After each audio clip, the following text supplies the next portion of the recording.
কেমন আছো জি ভাই বোনেরা?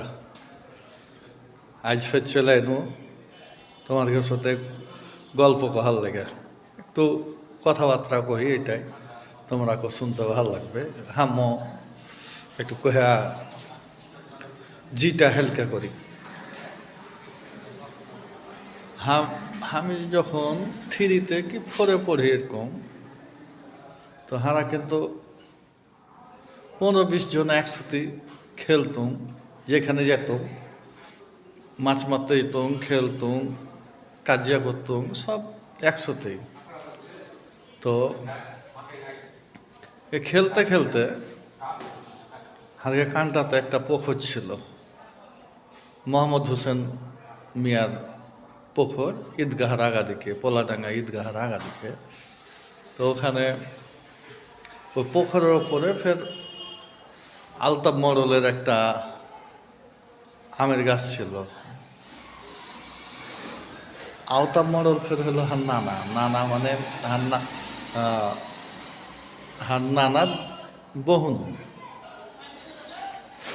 তো যাই হোক, ওইটাও হার নানা। তো ওই গাছে পানির ওপর, পানি অর্ধেক পুকুরের দিকে ডাল লটকা আছে আর অর্ধেক ডাঙ্গায়। তো হারা বিড়ি খাবো এরকম চিন্তা ভাবনা কোনো শক্তি মিলে। তো বিড়ি খাওয়া তো পয়সা তো নাই, তখন বিড়ি কিনবো কিভাবে?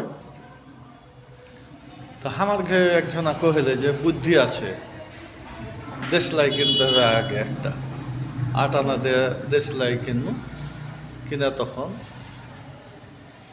কুমড়া গাছে শুখা লতা, তোমরা খেয়েছো কিনা? হারা কিন্তু ছোটতে খেয়েছি। মানে কুমড়া ধরা গাছ যখন মরে যায়, ওই গাছটা শুকিয়ে যায়, লতাটা, আর ভিতর কিন্তু ফফাল থাকে, মানে ভিতরে ফাঁকা ফাঁকা থাকে, ওইটা ধরে টান দেয়, ধোঁয়া বাড়ায় কিন্তু খুব। তো সব মিলে মানে এক গোচ্ছা লিয়েছি রবার দিয়ে বেঁধে, মেলাটি কেটেছি, কেটে দেয়া গাছের ওপর চড়া খাচ্ছি। গাছের ওপর চড়া মানে 10-12 জন খাচ্ছি। তো গাছ কিন্তু ধোঁয়াতে হয়েছে, তো পাঞ্জর দিয়ে ঘাঁটা ছিল।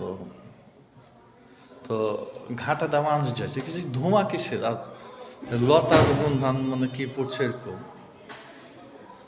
দেখছো। তো হারা মেলায় বান্দরের মতন, হ্যাঁ, কিন্তু ডালে ডালে বসে আছে, তো ওই লতা খাচ্ছি, মেলাক্ষণ ধরে খাচ্ছি। তো বাড়িতে যা কিন্তু কহে যাচ্ছে যে হ্যাঁ, ওরা গাছে চড়ে লতা খাইছে।